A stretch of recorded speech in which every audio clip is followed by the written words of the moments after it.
Welcome to my YouTube channel Shivam Singh study maker पर आप सभी लोगों का स्वागत है।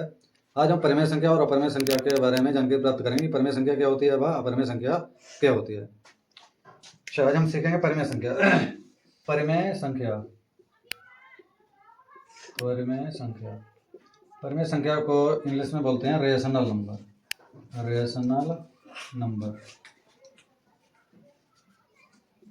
देखिए इसकी डिफिनेशन परिभाषा लिखेंगे। परिभाषा जिस संख्या को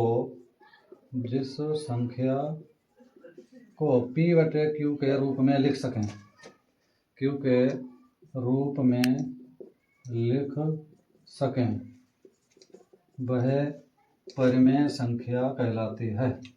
परिमेय संख्या कहलाती है। जहाँ P, Q पूर्णांक हों और Q का मान 0 ना हो। जैसे 3/2 माइनस का 3/4 माइनस का 1 माइनस 7 माइनस 8 4/3 माइनस 1/-2 डैश अनंत तक। इस प्रकार ये सारी संख्याएं हमारी क्या हो जाएंगी, एक परिमेय संख्या हो जाएंगी। क्योंकि 3/2 माइनस 3/2 जितने भी इसमें P और Q हमारे मतलब अंश और हर जितनी भी संख्या आई हैं, सारी संख्या हमारी कैसी हैं, पूर्णांक हैं। क्योंकि P और Q क्या हों, पूर्णांक हों और Q का मान हमारा 0 ना हो। तो इन सारी संख्याओं में हमारा क्या है, हर जो आया है वो 0 नहीं है, और जिसमें हर नहीं भी है तो उसमें हर एक लिख सकते हैं। किसी भी संख्या में हर में हम एक लिख सकते हैं। जिसका हर अगर दिया हुआ ना हो तो संख्या में हम क्या करेंगे, हर अपनी तरफ से लिख सकते हैं। तो ये सारी संख्याओं में क्या हो गया कि अंश, सारी संख्याओं में अंश और हर यानी P और Q जो भी हमारी संख्याएं हैं, सारी संख्या क्या हैं, एक पूर्णांक है। पूर्णांक है तो ये हमारी सारी संख्या मिलकर के हो जाएंगी परिमेय संख्याएं। अब हम सीखेंगे अपरिमेय संख्या। अपरिमेय संख्या क्या होती है, अपरिमेय संख्या इसको इंग्लिश में बोलते हैं irrational number. Irrational number. Irrational number. इसकी परिभाषा लिखेंगे कि जिस संख्या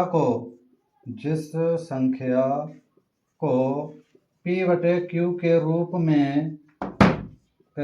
में ना लिख सकें,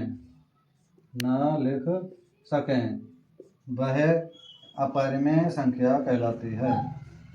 अपरिमेय संख्याएं कहलाती हैं। जिस संख्याएं को लिख दो कहलाती हैं। जैसे इसमें क्या हो जाएगा, उदाहरण में लिखेंगे। जैसे देखो अंडर रूट के अंदर जितनी भी हमारी संख्या होती हैं वो अंडर रूट के अंदर मतलब बाहर ना निकल पाए। जैसे अंडर रूट हमने 2 लिख दिया, अंडर रूट 3 लिख दिया, अंडर रूट 4 लिखेंगे लेकिन उसका 2 का जोड़ा बन जाएगा, अंडर रूट के बाहर आ जाएगी लेकिन वो परिमेय हो जाएगी। तो यहाँ अंडर रूट 5 लिख देंगे। एक पाई हमारी संख्या आती है, पाई।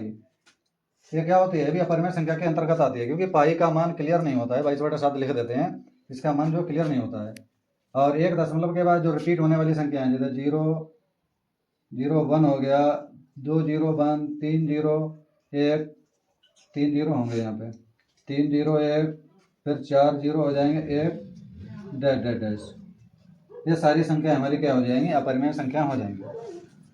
इस तरह से अगर हम परिभाषाएं और उदाहरण को ध्यान रखते हैं, अगर सही ढंग से हम पढ़ेंगे तो परिमेय संख्याएं और अपरिमेय संख्याओं में कन्फ्यूजन दूर हो जाएगी हमारी, और कभी भी हम भूल नहीं सकते हैं।